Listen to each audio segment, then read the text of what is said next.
We finally have some major news on Armor Brigade 2 to include the release date as well as core gameplay changes. Armor Brigade 2 will be releasing in November, and I believe it is rumored to be releasing on November 15th. There's several core gameplay changes I want to discuss throughout this video to include the changes to close air support, radio communications, as well as the upcoming vehicles and changes to the database. I hope you're ready because there's a ton of information in this video.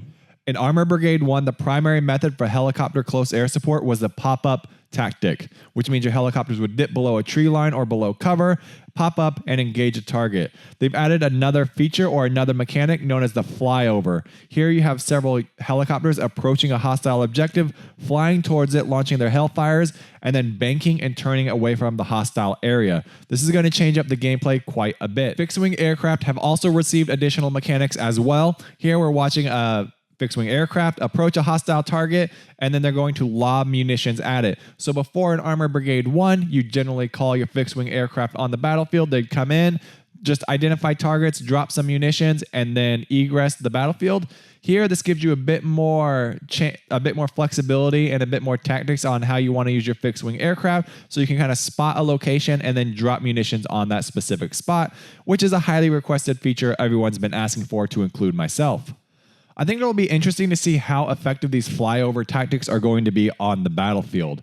I want to know if they're good at displacing enemy formations, if they're good at causing casualties, or even if they're good at suppressing the hostile forces.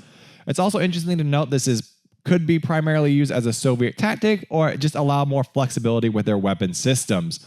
I'm also interested to see how effective this lob bombing is. It was a highly requested mechanic, and I think it's going to bring a lot more flexibility to the battlefield. I want to know your opinions on it as well. I also want to know what types of munitions you can kind of lob at them. Are we lobbing like 500-pound Mark 82s or 250-pound Mark 81s? Or are we primarily focused on just generic, those are just non-guided bombs. But I'd like to see like clusters of munitions and cluster munitions and napalms in there as well. Overall, the mechanic change is a welcome addition. I'm excited to check it out. I'm excited to play with it a bit more and to see what kind of mods I can make for it or what kind of tactics I can employ on the battlefield. And I really want to know what you guys think as well. Do you enjoy the new flyover and lob bombing? Let me know. We're moving on to the next thing. In this image, we're watching communications travel up and down the chain of command. As you see, platoons and squads are sending information up and to different parties, and HQ units are sending it down, disseminating the information to different units on the battlefield. It's really interesting to note because I believe in Armor Brigade 1, these transmissions happen every 3 seconds. I'm not quite sure how effective they are in Armor Brigade 2, but I'd like more information on that, or at least in the manual. Either way, as you see, once the information reaches the HQ level, it takes a while for it to reach different units on the battlefield. So in this example, they use tank destroyers, which are generally further back from the front lines. So let's say a platoon or a squad spots a tank and your tank destroyer is a little like 500 meters behind them. That information would go to the HQ unit, and then it would go to the tank destroyer, I believe, at which point it would be redistributed out to the tank destroyers, and they would turn their turrets and attempt to engage the hostile unit on the battlefield. It's a really interesting mechanic. They always need flow charts to kind of explain how this works on the battlefield, but it's always fun to see. I want to kind of get your opinions on it as well. I'll keep saying that throughout this video. I really kind of enjoy to see how things kind of travel up and down the chain of command on the battlefield. It's also kind of one of those unexplored fog of war elements that we don't get see too much in strategy games. So one of the more obvious changes is the move from a 2D or at least a 2D visual into a 3D fully realized environment. The developers talked why they wanted to make this change, and I think it was highly requested within the community as well to see what Armor Brigade would look like in a 3D realized environment. And it's one of the things I'm excited for as well. It's going to make the battles feel more immersive, more realistic, more tactical, all those buzzwords we all love to hear. The primary method or the primary reason for changing was to bring Armor Brigade to life, because you do have these real-world 3D environments within Armor Brigade 2, but you couldn't quite see what they looked like on the battlefield.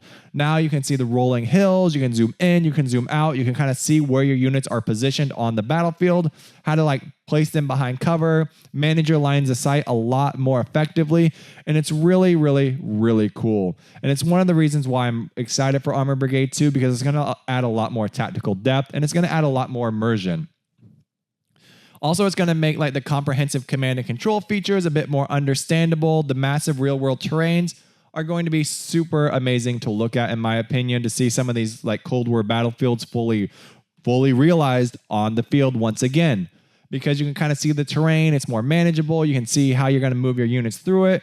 And then you can kind of see where those like deadly areas or ambush spots are. Or if you want to move around a hillside, or if you want to move through a forest, it's easier to kind of plan your troop movements as well. I also want to see how the napalm effects kind of interact with the terrain as well. There were some clips of some fire on the battlefield and how it was spreading, but they're really hard to come by. I want to see how the units kind of move and navigate. And towards the end, when we talk about the units, you're going to see some really cool screenshots or some really cool videos of how the units interact with the battlefield. Regardless, it's something I'm super excited for. I'm excited for the new weather, the dynamic weather, the changes in lighting, and the different ways you can really immerse yourself in the environment. I mean, obviously, they've improved the fire support. There's been a massive infantry rework, and I'd really like more information about how the infantry has been reworked. There are also lots of little nuggets that they don't directly discuss, which we're going to dive more into later. But overall, this is by far one of the coolest features, and I really want to know your opinions if you really enjoyed it. I'm not sure if this has been talked about at all by the developers or any content creators, but they did add a waypoint editor, which is really, really cool in my opinion, and it reminds me a lot of Flashpoint Campaigns Southern Storm. But that ability to kind of like change how your plan or your tactics are going to execute is really cool. As you see, we can change our formations, we can change certain types of mechanics. And overall, I think that's going to add a lot of fun and a lot of unique depth to Armor Brigade that wasn't there before. The ability to kind of change formations is really key, and it's really vital on the battlefield. I don't know how much it's going, if you change it later on, if it's going to add a lot of command delay. I hope it doesn't add a ton, but overall, it's really, really cool, and I would like to see how that works on the battlefield. And that's something I really want to get my hands on and kind of experiment with as well. I want to kind of change formations in real time, or just maybe change my battle plan as it starts to execute. And here we get kind of a preview of different types of Warsaw Pact units and formations. We have like the BMP-3, the T-80, the BMP-1. We can kind of see the anti-aircraft guns at work, which is really interesting. I wonder if you can kind of move these up in the formation and use them to kind of decimate some infantry on the battlefield versus having them sit at the back line focusing on aircraft in the sky. I'd really like to know how that mechanic works and if it's tactically viable, because it is something that happens during the Cold War. These are really good anti-infantry guns, and depending on which strategy game you play, you can use them like that. Regardless, I'm really excited to see some of these weapon systems on the battlefield. Obviously, the T-72 is wonderful. Look at how you can look through these destroyed trees. It's absolutely amazing. It adds a lot of tactical depth. I'm going to keep saying that. But it's really interesting to see how units interact on the battlefield and how they interact with their environment. Overall, there's a lot of cool units. I really enjoy some of the Warsaw Pact stuff. The 3D models look absolutely fantastic. The BMP-1, I wonder how many infantry it can carry, things along those lines. And then watching them engage with both their ATGM as well as their main cannon is pretty interesting as well. It adds a lot of tactical depth, as I keep saying. Regardless, it's a lot of fun. The game looks absolutely amazing. These Warsaw Pact units look beautiful, and I'm excited to get my hands on them and play with them a bit more. Obviously, we have the BMP infantry fighting vehicle as well. Looks really good, looks really beautiful. I wonder how powerful it is on the battlefield and kind of like what its limitations are. It looks like it has smoke dispensers on the front of it as well, so that's going to be really useful in a tight situation. You kind of deploy those and kind of just have fun. Look at the range on some of these cannons and that ATGM it fired off all at once. That's really, really cool. And then the BTR, obviously the BTR, a little troop taxi. It's going to be fun, probably good little cannon fodder, to be honest. Maybe a good recon vehicle. I want to know like what its formation size is and kind of what its troop composition is and kind of what it can scout out.